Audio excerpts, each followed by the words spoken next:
to welcome all of you to the Econothon and talk about the big questions in development economics. We are honored to have the president of the World Bank Group, David Malpass, and the regional director for human development in Africa, Dina Ringgold. Over to you, Dina. Thank you, Pepsi, and thank you for joining us today, David. So let's start with the Econothon. Why is 24 hours of talking about development economics relevant today? Hi, well, very glad to be here. It's relevant because many of the challenges are common around the world, so different countries but facing similar challenges, so that can be talked about as a group. But I think the biggest thing is the individual nature of the programs that are going on. For me, I would like to see country outcomes be good for countries. So that means whether it's in Ethiopia, in Nigeria, in Indonesia, and on around the world, there's 24-hour, a full circle of hope, but also of difficult challenges that the countries are all facing. So you're the first career economist to serve as the president of the World Bank. So how does that shape your view of what the most pressing questions facing us in development are today?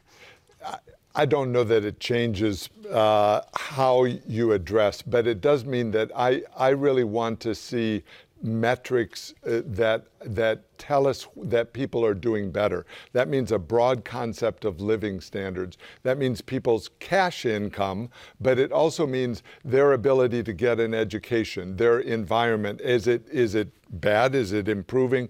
What is the world doing that helps them? How do their activities affect people outside of their country? All of that is things that economists spend a lot of time thinking about. So I guess we'll have 24 hours of that process in front of people. I hope it'll be fun. Of course it's challenging for people to think about how can economics help make the conditions better. So I'm sure there'll be a rich set of discussions across the next 24 hours. So could you talk a little bit about our role as the World Bank Group? What unique role do we have to play in addressing some of the opportunities and challenges that you mentioned? Well, the bank has lots of resources to add. Good people in lots of countries, offices in lots of countries, with money that's provided by very generous donors, the countries that fund the World Bank, and a very clear mission. So that makes the World Bank have this potential to have a positive impact. So the mission is clear. We would like to alleviate poverty and see shared prosperity, meaning people doing better across the board, especially poor people in various countries doing better. And so given that focus, then the bank has resources to really try to have an impact.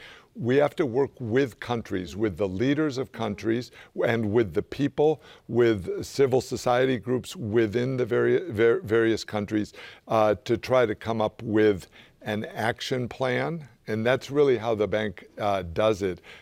Have an action plan for Ethiopia, I mentioned it before, for Egypt, for South Africa, for countries around the world of how are you going to make the conditions better next year, the following year, the following year. In some cases, the bank is a major, has an ability to provide catastrophe relief and actually deal with or work with other groups on the ground to deal with humanitarian crises. But oftentimes the bank is trying to have a longer-term plan working with the country. Speaking of countries, you've now had a chance to visit some of our projects and programs in different countries across the world. From your visits, what opportunities and challenges do you see at the country level to get results? I went to Madagascar, and a challenge is to have a diversity of diet so that there's not stunting. So Madagascar has a lot of poverty. They grow a lot of rice, but that by itself is not a broad enough diet, so that you have problems of electricity, of water, of roads, of knowledge on how to make new crops. How do you And so it gets very practical. In Mozambique, they were recovering from 2 cyclones, and the bank was able to provide some aid, but the country itself was doing a good job of coordinating with various donors to provide relief for the people hit by the cyclone. In Ethiopia, again, a lot of poverty, a government that's really trying to make change, and so the bank is working actively in that area. And in Egypt, a different set of problems an ability and a need to have competition between the private sector and the military so that you can get ahead rapidly. That gives some diversity, and I've been to a lot of other places since then. But the point I wanted to make is there are common problems among those countries, but also very individual problems. And the bank has different programs to work with those different countries.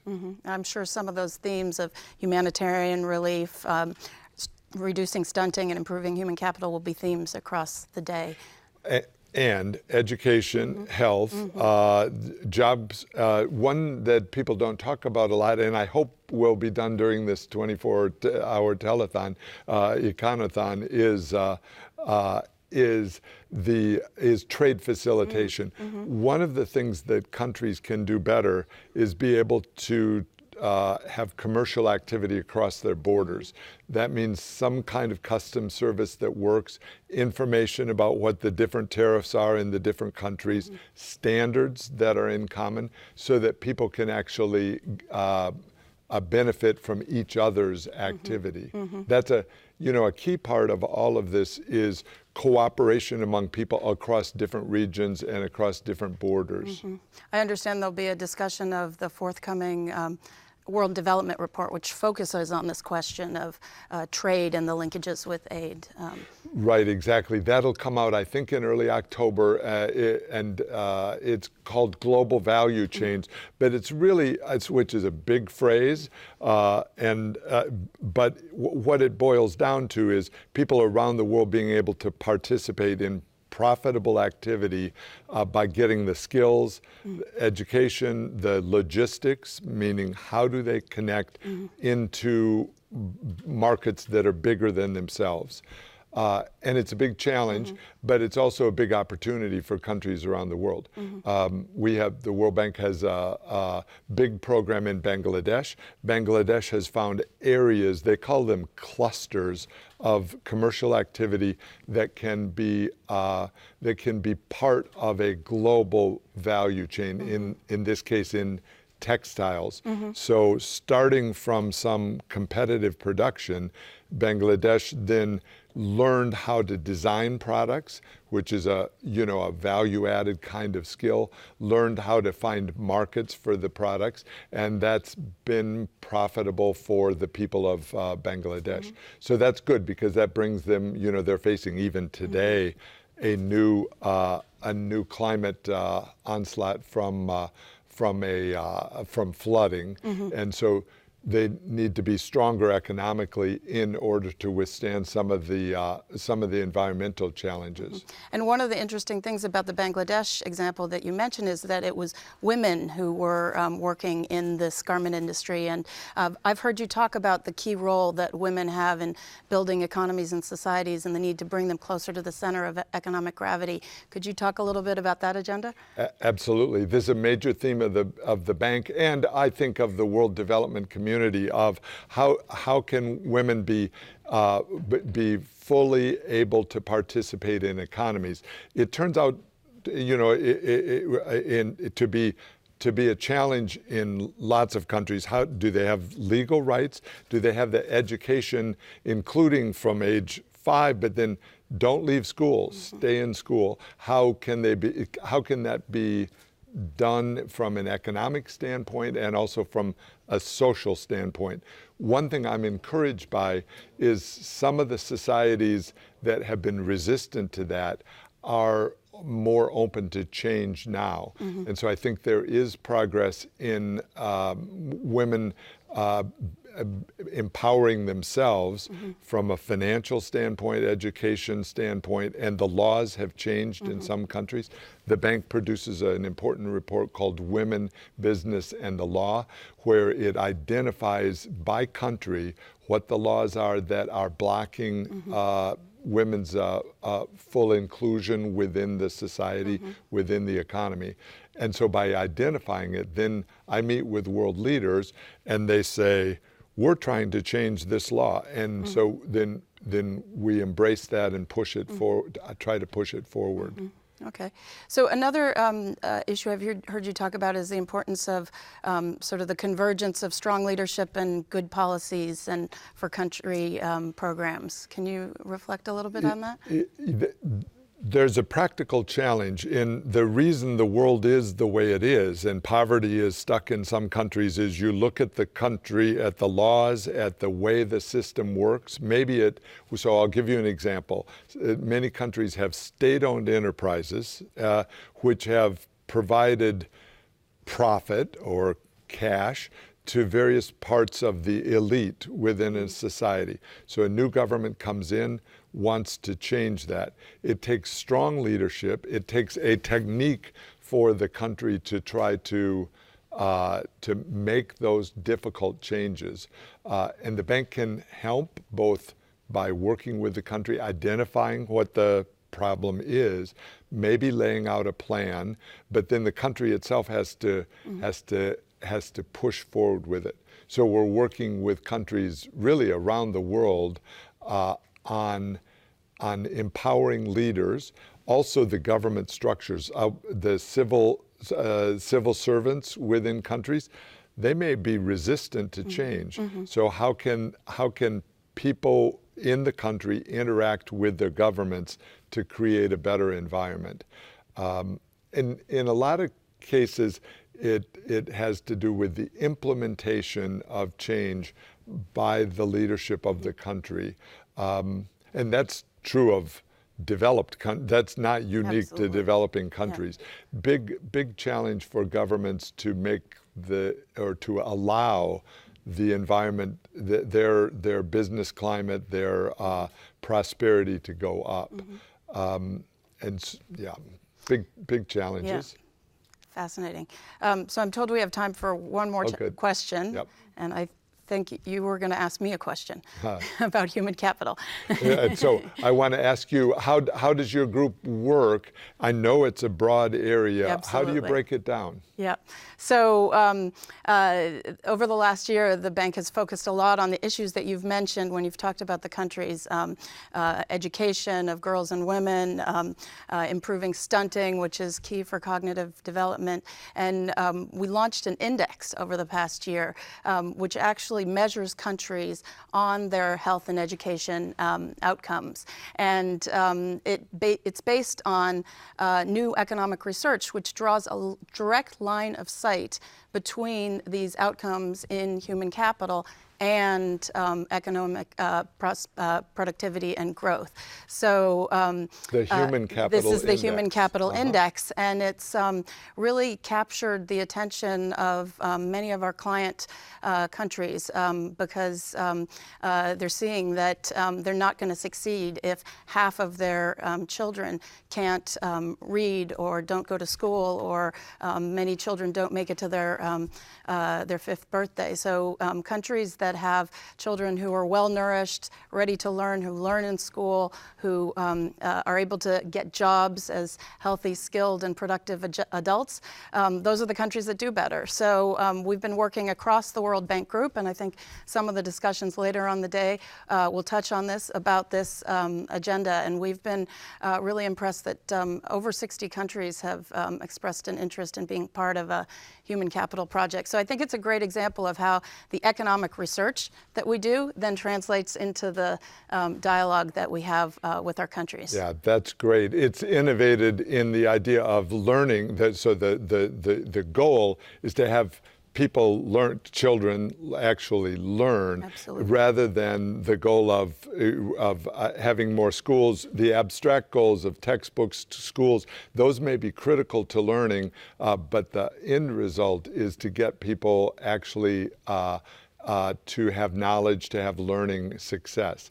Absolutely. You know, the countries raise these kind of indexes with me all the time. They say, we want to be higher in the index, and we try to focus them on the details. Okay, you can be higher in the index if you change this law or if you change this concept. It's a powerful tool. Yeah, absolutely. So unfortunately, we're out of time. Clearly, there's more than 24 hours worth of material to talk about. So I understand you'll be back tomorrow at the close of the Econothon to share your reflections. Right. I hope you have a lot of coffee. Yep. But it's been a pleasure talking to you. Thank you so much. Fabulous. Thanks. Thank you, Dina, and thank you, President Malpass. And if you're just tuning in, you are watching the World Bank's first 24-hour economics marathon, the Econothon. And as mentioned earlier, we can't have these conversations without you. So let's check online what you have to say.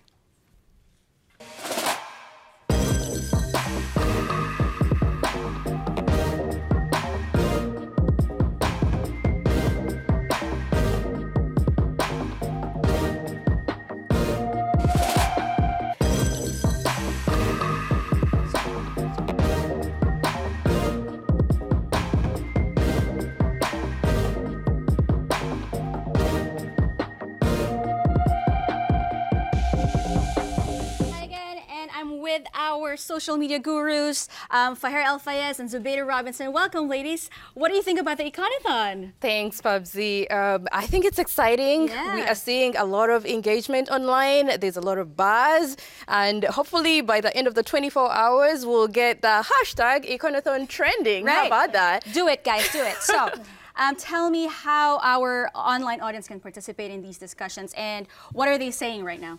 Well, they're saying lots of things, and Fahir will give us a sample of what's going on. But right now, they're kind of really sharing their impressions of President Malpass's talk earlier on during the first session of the Econothon.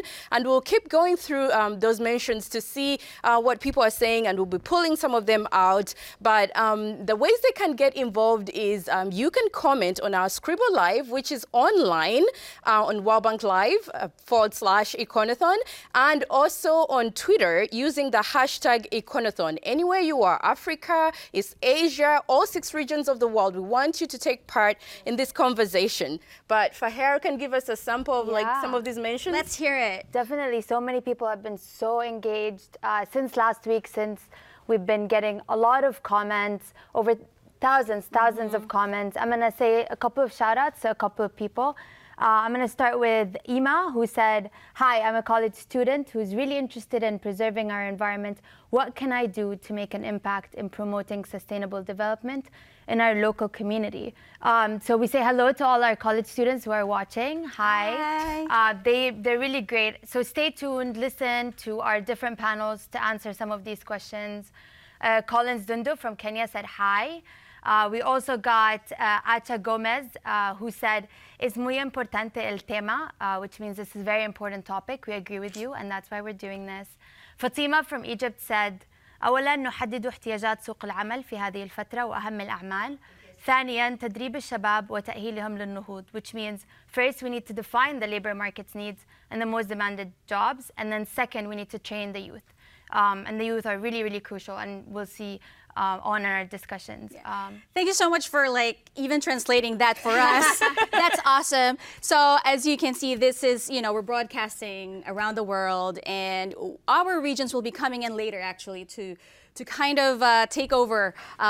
We have 24 hours after all. That is true. And if you are just tuning in, again, you are watching the Econothon, our first economics marathon. It's all about development economics. It's very exciting, and we have a lot of topics ahead. What are you guys looking forward to? in this just to kind of like recap a bit, I really liked when the President Malpass was talking about women empowerment, women economic empowerment, and highlighted the women business under law. Because I think it's important that women feel empowered and that they can go out there and start a business. I think that support was really good. And just him sharing about his experience in Africa, but maybe I'm biased, but I really liked hearing his impressions and how countries can get good development outcomes out of that. But we want to know what you think about his talk. Please tweet at us using the hashtag Econothon and join the conversation. We would love to hear from you. And Faher and I and Pubsy will be giving shout outs and including names and countries where you are tweeting from. We do love shout outs, and there will be, I think, a poll later. So that'll be great. And again, keep your questions coming and your comments. We'd love to hear from you. But now it's time to have a conversation about the economics of a clean energy future. What does that look like, and how do we get there? Let's welcome our guest, Michael Stanley, leading specialist of the Energy and Extractives team of the World Bank. Hi, Michael. Hi, Papsy. How are you? Just give me a second. I'll be there. How are you today? Very well, thanks. Oh, great. So thank you very much for joining us here in the Econothon. I have to say, you're the first mining specialist I've met. Oh. So this is exciting for me. So again, thank you for your time. Thank you so much. Now, climate change, it's a key issue for our generation and the next. And if we talk about the economics of a clean energy future, what are some issues that you're seeing that we have to face? Sure, thank you. I think that when we talk about clean energy future, we always start with people and connecting people to the future. So we want to be sure that people have sustainable, low carbon, zero carbon sources of energy, that they're in the green transportation, and that they're benefiting from digital development. So that's the people. And then we want to be sure that this access to energy is improving their lives, which is at home, at work, in their health, so that just overall they're benefiting from this energy access. Well, yes. Well, I was just going to say, I like to then, for many people, I like to talk about the three areas of energy that we look at for the future. The first one is people flipping switches, and that's the built environment. So what are their patterns today at home? What do they use for cooking? Are there energy technologies that will come that will lead to cleaner air inside in the cooking environment and the home environment? I always ask, if everyone plugs in an air conditioner, what does that mean in terms of energy demand going forward under climate change? So that's the first big area. The second one that we look at is transportation. That one gets, I think, discussed a lot these days. Electric vehicles, everyone's quite familiar with electric vehicles. Yes. Now we have electric buses, we have electric bicycles. And so what's going to take place in that sector in terms of big energy demand going forward? And then the third area of issues is one that really doesn't get discussed as much, which is the manufacturing space where everything is made, everything that we use, where it's made, how is it made, what sources of energy are being used, and are these efficient products for the future? So I think those are the big areas of energy development going forward. Well, thank you for sharing those three areas. I mean, you had mentioned this a little bit. So, solar panels, electric cars, batteries, wind turbines, these are becoming very popular. And based on the feedback online, our viewers are loving the idea of this clean energy infrastructure. But can you talk about a little bit on what goes into building these? Sure. This is getting a lot of attention in the media these days. So you mentioned wind turbines. It's probably not as obvious to many that these wind turbines are full of metals and minerals. And so we have some little statistics that we use. So one large wind turbine, which is about 3 megawatts, actually has about 5 tons of copper in it. It has more than 2 tons of alumina, has about 350 tons of steel, and maybe 1,200 tons of cement, concrete. And so to kind of contextualize that, because those are big numbers, to contextualize that, we say that all of that added up is about the same as 300 mature elephants. So one big wind turbine has a lot of metals and minerals in it. Okay. And then other technologies, electric vehicles. Electric vehicles, we love those. They're great for the environment. They're less polluting, air pollution, and they're certainly great for greenhouse gases. They have a lot of metals and minerals. A lot of copper goes into them. It's about twice as much as a conventional car. And then they have batteries, which are nickel and cobalt and these other elements. So these are great technologies for the future. We love them, but they'll take more metals and minerals to develop them. So we have increasingly gone to this sort of saying that everything around you, if it's not growing, it's probably a metal or a mineral. And so they have become, metals and minerals have become the fabric of development. Nice. Right. How is the bank helping in this front? So this is a big challenge for us. We want to see sustainable supply chains. We want to know that all of these great technologies, from the moment they are produced and processed and then transported and moved into the consumer market, we call that the value chain, that it's a sustainable chain, that we have good efficiency of it, that we know where it came from, that the production of it was to certain standards. And so the bank is quite involved in this on the mining side today, looking at where these minerals are produced. Is this the best we can do? Are we efficient with the use of that resource? And are we minimizing pollution and carbon footprint of those operations? So we work a lot with governments on the policy for this. We also work with corporations who are producing these materials. We often look at what we call the full life cycle of these metals and minerals. Once they're produced and you consume them at home, do they go back through recycling into the supply chain again? Right. And what do we need to affect that change? Yes. So we work with the corporations also. And then we work with the local communities to ensure that these operations are providing benefits to people. And I keep telling everyone that with these technologies, even in countries where these metals and minerals are produced, they are great consumers themselves now. We have large population growth. We're going from 6 to 9 billion people.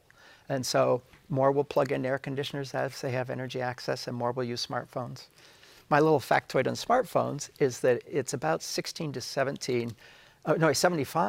of the elements of the periodic table in one smartphone. Wow. So it's a lot. So we just need to think about this more and make sure that we have good stewardship of the use of these resources going forward. I have to get back and, educate myself again, the periodic table. That's a lot. Yeah.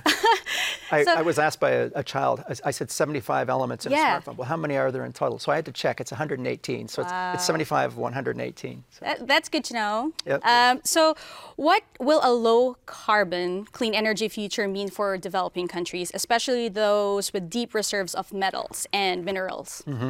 So these metals and minerals are really being supplied all around the world. And so many countries will become producers, if not already producers. And they will benefit from the production of those resources in two ways. One, there's jobs and income. But secondly, increasingly, they are also the end-use market for these same metals and minerals. And so the things that they need for human development will come from that production. As I said before, we just have to make sure that it's a sustainable environment, that there are good standards in place, and that we are good stewards of these resources because they're exhaustible. Once we've used them once, except for that recycling, they're gone. So that's where we need to come down on that issue. Yeah, I want to touch on what you said earlier, that you work with governments having some policies in place. Can you talk a little bit more about that? Can we do better, or are there challenges, or are there already existing policies that are helping us? There are a lot of policies in place, but under climate change, policies need to be updated and modernized. And so we are increasingly looking at the type of infrastructure. If you are extracting these resources and you're building infrastructure to do that, is it climate resilient? Is the other infrastructure in the country that's using these metals and minerals, are they climate resilient? And just overall, have we a clear understanding of the inputs to the production, the energy, the water resources, and other things? So there's a lot of updating of policy that needs to take place. And it's many players. It's the government, it's the industry, and community has a very essential role in this. Community members, non-governmental organizations, are vitally important that they're in this conversation overall. What is the community itself, like how do they respond to this? Is it positive? Are they excited? Well, it's probably, I would say, mixed. I think in good operations where all of these good policies are coming to bear, then I think there were benefits are being shared locally. In other places where we have yet to do this or where this needs to be done, I think there's probably greater dissatisfaction. So it's a challenge for us globally. We do love these technologies. They're vitally important in terms of climate change. We just have to make sure that we understand what's going into them, where it's coming from, and what did that look like when that was produced, all the way through that value chain to when they bought it in the store or they purchased it elsewhere. Yeah, well, Again, thank you so much for being here, Michael. I learned a lot, and I hope you too. Thank you for being here. Thank you very much. I really enjoyed this conversation. And for everyone who's watching, again, you can check this space if you missed the first few minutes of the Econothon. Again, it's live.worldbank.org/Econothon. We'll be back with more conversations. In the meantime, please watch this video about countries investing in their greatest asset, their people. Quiero contar historias con mis dibujos. Saya pengen jadi produser film. I want to do science. Fashion businesswoman. I want to be an engineer. To make rehabilitation affordable to as many patients as possible. Invest in me.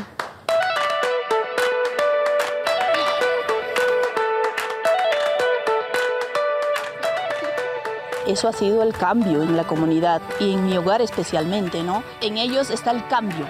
Son inteligentes, desde su sueño de ellos es ser líder. Esos nutrientes de los alimentos que traía con mi abuelita, todos, mi familia, fueron un gran partícipe de mi vida. Pero ahora ya estoy pasando a una siguiente etapa, preuniversitaria, esa formación.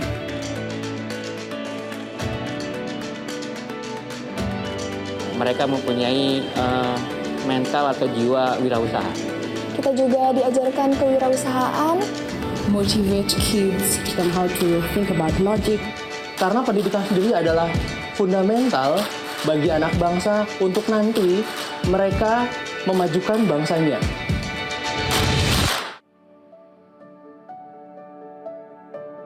There's this stereotype, you can't make it or something. I borrowed some money and I bought a laptop and started programming the website. No creo que sea un campo solo para varones.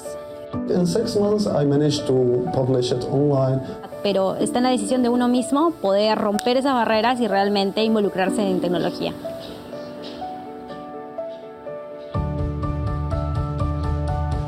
Nobody has experience on how that solution needs to be built. So we're forcing them to be creative, to be curious, and to explore. And then we figure it out. It's such a reward. It's so exciting. It's almost like a eureka moment. We can just come up with something really huge. Estoy saludable. Belajar untuk mengembangkan kemampuan diri saya. Puedo trabajar, puedo hacerlo. Untuk selangkah lebih dekat menggapai mimpi dan cita-cita saya. Yo quisiera llegar hasta donde ni siquiera aún lo he pensado. I get to do what I love every day. Puedo hacer mis sueños. I'm pretty happy. Porque en realidad no tengo límites. It makes my dream and my talent come true. Invest in me. Invierte en mí. Invest in me. Invest in me. Invest in me.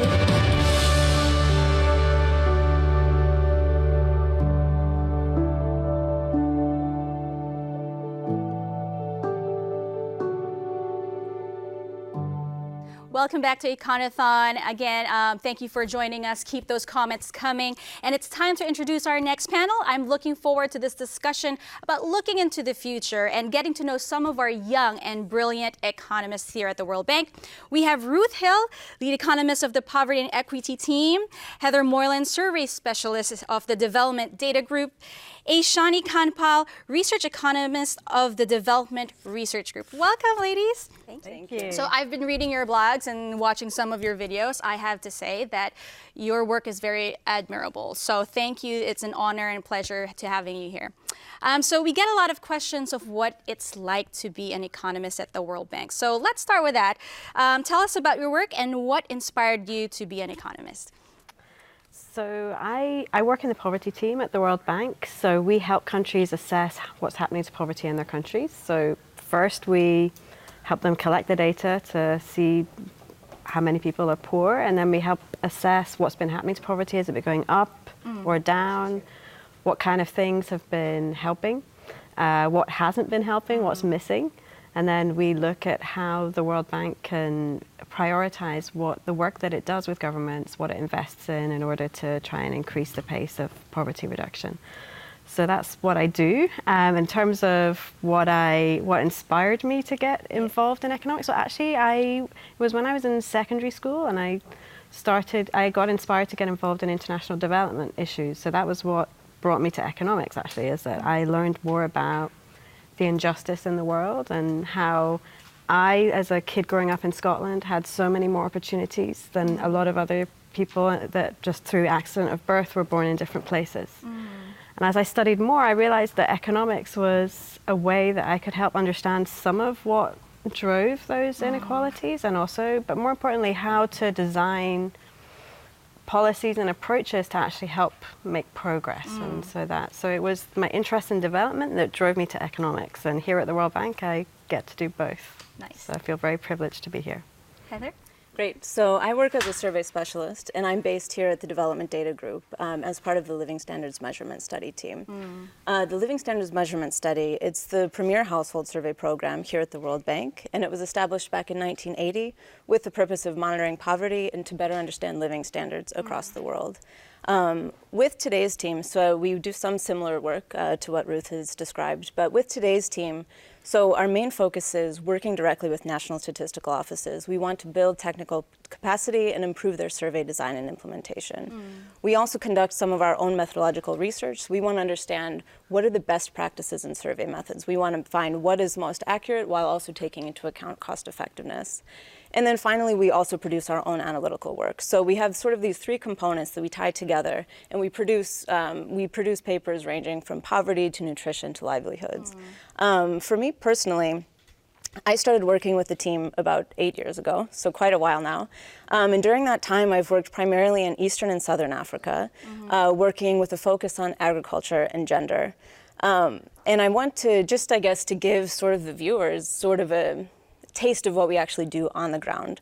I'll share sort of a story from several years back that really inspires me on a day-to-day basis. So, you know, one of my first surveys in Malawi, we went to the field, we went for a field supervision visit, and we visited this village that was 7 hours off of the tarmac road. So, you know, we're driving along, we're with the team, you know, it's a very bumpy road, so you're bouncing all around, thinking, you know, what am I doing here, right? But then you finally reach the village, and there the teams are. The interviewers are so thrilled to see us, so thrilled to show off their progress in the EA, as well as the respondents. You know, they have very little food to sustain themselves, yet they're still offering us food to eat while we're there. So seeing that work on the ground, seeing them out there, you know, taking the measurement of farming plot areas so that we can then measure agricultural productivity, which leads to poverty, right? So all of these things link together. And seeing this data collected in the field, watching that raw data get entered in the questionnaire, and knowing that ultimately that's going to move up the ranks and potentially impact policy.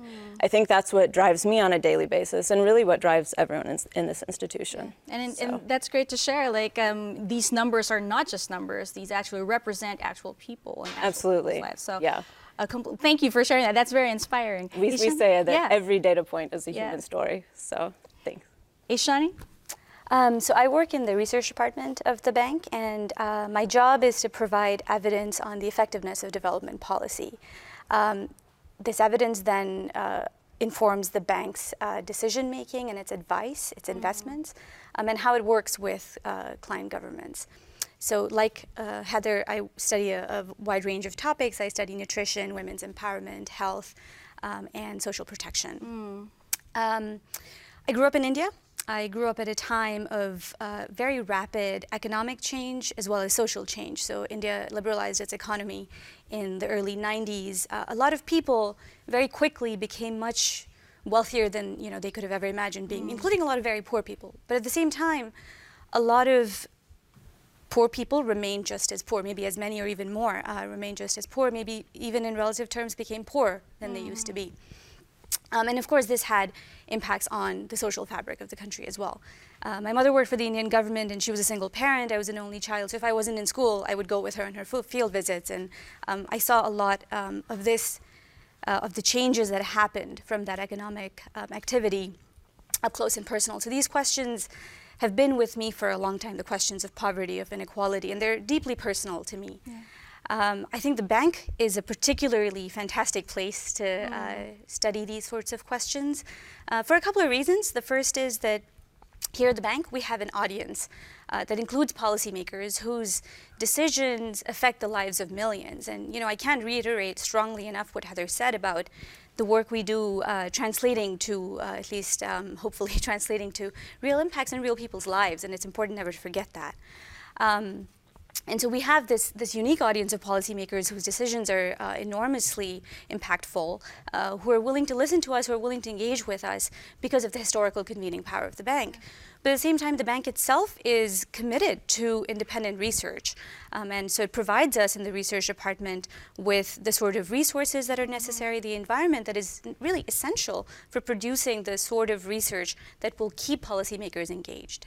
Well, I will come back to that later on, but again, thank you, ladies, for very inspiring stories. I'm sure a lot of us here at the World Bank can relate, and our online audience as well who are watching. But let's get into your work a little bit. So, Ruth, in your research work and in rural Africa, what future do you see for the region in the agriculture sector, and how do we get there? So when I think about the future of the world and of Africa in particular, I know that increasingly more of the world's poor are going to be living in Africa. That's sort of what current trends tell us. And I also know that we also know that a large share of poor people living in Africa live in rural areas, usually earning their incomes from agriculture or other activities that are closely related to agriculture. So sort of looking at the future, I know that what happens in rural Africa is going to be really important to whether or not we are able to end poverty. And I also know that for many people currently living in rural areas in Africa, that their best path out of poverty is going to be moving to the city or moving out of agriculture. So whatever support we provide to improving how well they can do in rural areas, it's also going to be important to help them move as and when that's right as well. So I'm very clear that it's really important, but it's also complex, because we have to help them where they are and also help them move sometimes as well. So when I think about the future, I know there's some trends that are concerning. So we know that with climate change, Africa is going to be hotter and drier with more climate shocks, and that does obviously make farming harder, makes growing crops harder, makes feeding livestock harder. But I also see some really positive trends that I think, with perseverance, we can hope that they will persist. So for example, women in rural Africa are having fewer children today than they were in the past, and if this trend continues, it reduces their health risks, it increases the amount of time that they can spend earning income, it increases the time they can invest in their kids. We also see that more girls are going to school and staying in school longer, and their brothers also. So this also gives me a lot of hope. They will, with this education, they can be better farmers, and they're also a better place to move out of farming if they want to. There's also been some, I've talked a bit about the climate challenges, but we also see some cases of really positive stories. For example, I've been working in Burkina Faso the last year, and in Burkina Faso there has been incredible progress actually in re-greening the Sahel. So farmers investing a lot of their time and effort, planting trees, investing in the land, and as a result being able to grow crops in places where a few years previously they couldn't. So there's definitely some good trends that I think with persistence, we can continue. And I also see some big potential opportunities as well. So digital technologies, for example, maybe they can really provide an opportunity to overcome the poverty of remoteness that is so challenging for so many farmers in Africa, and give us the ability to connect spending power in more developed countries to the livelihoods of farmers in remote areas, allowing them better trade opportunities. So it's not definitely going to happen, but if we apply ingenuity and innovation to it, then this is an example of one trend where I think we can see progress. So overall, I'm hopeful. That's good. I know it's not going to be automatic. We're going to have to continue investments that have started in the past and are really needed in health, education, roads. I know that we are going to need to innovate on how to really actually get markets working for people and services delivered to people that are living in really remote places, such as some of the places that Heather described visiting. And I also know that we're going to have to be very committed as an international community to provide a good safety net for farmers and households in rural areas for when climate shocks do hit. So that they know that we're going to be there to, the international community will be there with reliable, quick and needed support for them so that they can plan and invest with that knowledge. I love how you tie all these different sectors together, because it's not just one topic that we want to focus on, because everything's interconnected, like you said. But I want to go to Heather. As a survey specialist, a lot of people really don't understand fully the importance of research and data and development. Maybe you can talk a little bit about that and how that impacts your work in empowering women specifically. Sure. Yeah, no, I agree with what you're saying. I think a lot of people think about the end goal and where we want to be, but not the research and data that feeds into getting there.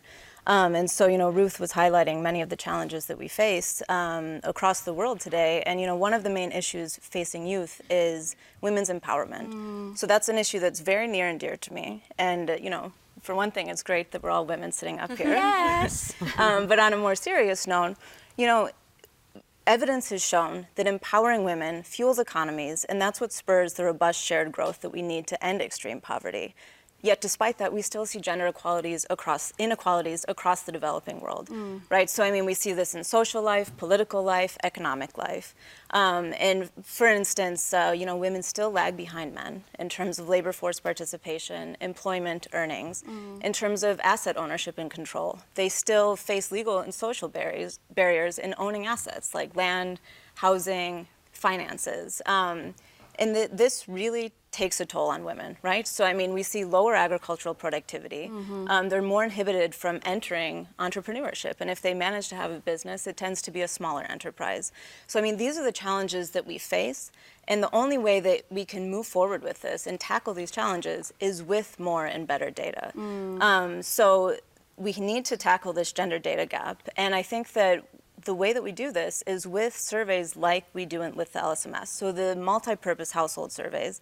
And I'll give an example building off of assets. So some of the work I've been involved in over the last several years is looking at, with asset ownership and control, when we go to a household, we typically talk to who is deemed the household head or the most knowledgeable person, which in developing countries, that's typically going to be the male, right? So that comes with its own social norms and biases. And so we've been doing this work to say, okay, if we want to get a better representation of women and see who really owns these assets, who do we need to interview?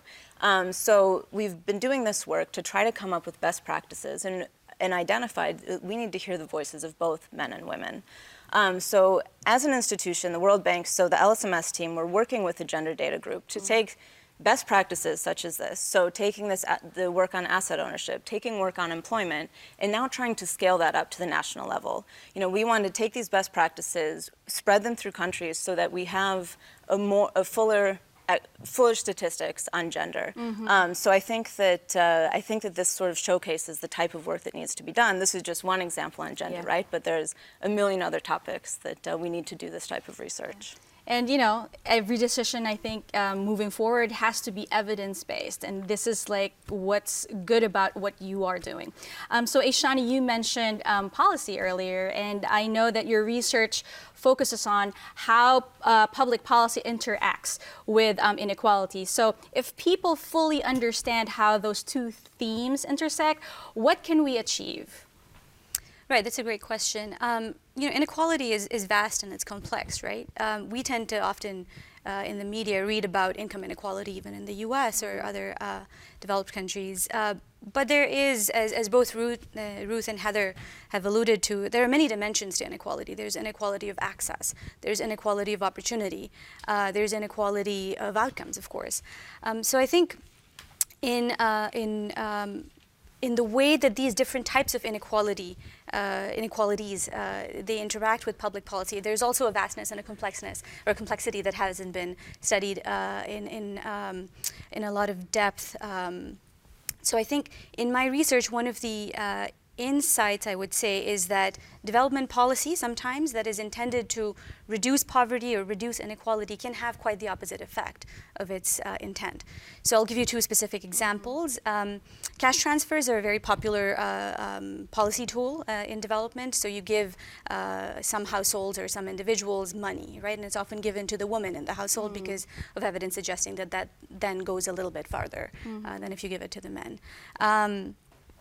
And this, because resources are scarce, these cash transfers are typically given to some households within a community, but not all. This is called targeting. In my research, which is done with some wonderful collaborators, co-authors, we find that when you target conditional cash transfers to some households but not all, you run the risk, particularly in the poor and most remote areas, or really the most vulnerable areas, of raising food prices. And then what happens to the households that didn't get the cash transfer, right? So even if they were nominally non-poor, they might still be quite poor. And so when you raise food prices for them, they end up not being able to afford certain types of foods, which in turn we show actually increases child malnutrition rates among those households. Another example is when in rural Africa, governments invest in improving public health facilities. What can happen is that brings back wealthier women who used to go to the private sector, who had the ability to afford the private sector. It brings them back to the public hospital that's now newly improved. But then what happens to the poorer women who don't have the option of going to the private sector? It might increase their wait times. It might reduce the quality of care that they receive. It might hamper their access to care. And of course, it might affect the out-of-pocket payments that they have to make. And so we have to be cognizant of how our interventions stir the pot. I didn't realize like our interventions should be really well thought of. Like you have a lot of things to consider. So thank you for sharing that. Now, we've been talking about the importance of policy. So what is your message to policymakers to ensure that we will have a brighter future? Anybody could take this one. Sure. Well, so I'll focus on data. So the SDGs, National Development Strategies, the World Bank priorities all call for more and better gender and gender disaggregated data. And whether you want to make the case on the basis of equity or efficiency, moral or economic, we all have an obligation as an institution to really boost the production of this type of data if we want to empower women to reach their full economic potential. And the way that we do this, we invest more in national statistical systems. At the international level, we need to put a more concerted effort into funding methodological research. And then that gender data needs to feed more into the regular production of official statistics. So I think coming from the data group, that's how we can start to make a difference here. And we need to see the these gender smart solutions and evidence-based policy really taken into account. Yeah, along those lines, these lines of evidence-based policy, I have sort of two messages, I guess I would say, to policymakers. The first is a finer grained one, and the second is sort of a bigger picture one. So I'll talk about the finer grained one first. And so, I think Heather's highlighted the importance and the difficulty of measuring things that are tough to measure, like poverty. Collecting the right data is difficult, and doing so well is even harder. Yeah. That said, as I said in my previous answer, resources are scarce, so it's understandable that when you can't extend benefits of government intervention to everyone, that you would target.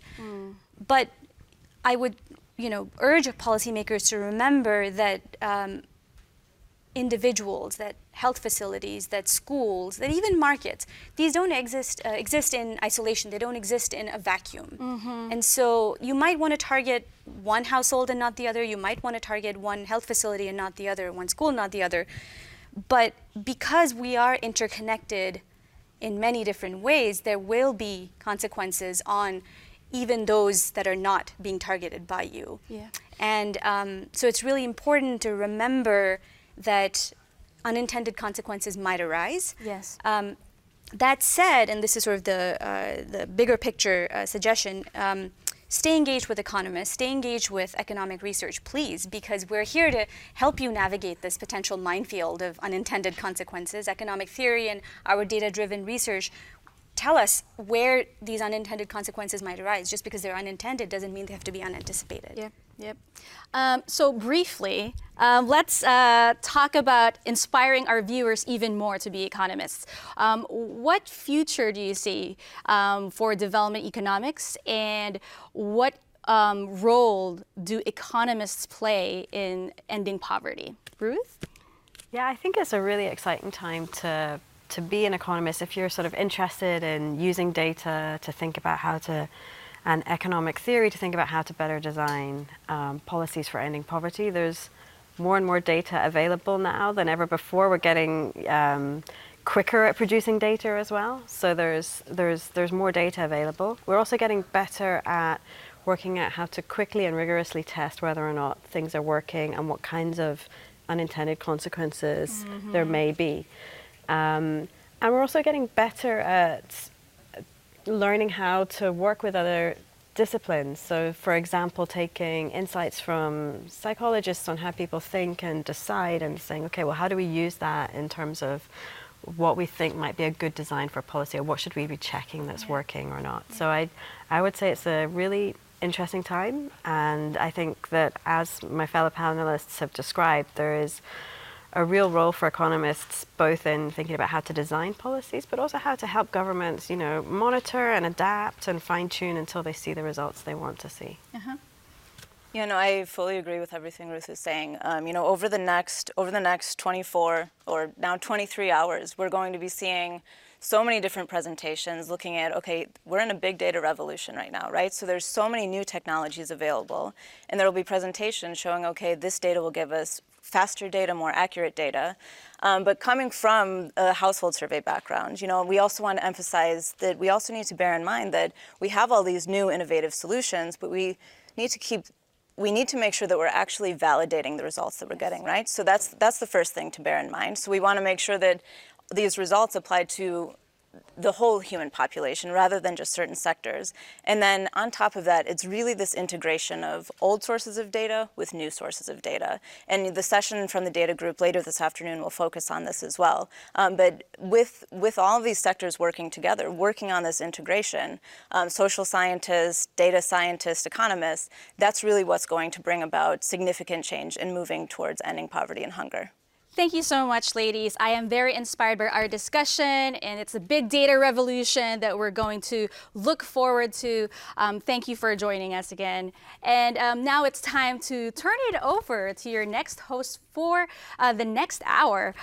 So Valerie Hickey is the practice manager of the World Bank's Latin America Environment and Natural Resources team. So let's go ahead and meet her.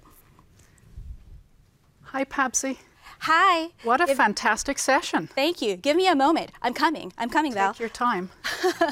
So, how are you? I'm very good, thank you. I'm even better. You know, one of the things I love about working at the bank is we work with fabulous people. Absolutely. And fabulous women. Oh, yeah, girl power. For girl power, indeed. It was fantastic. So what's your take-home message? What did you learn?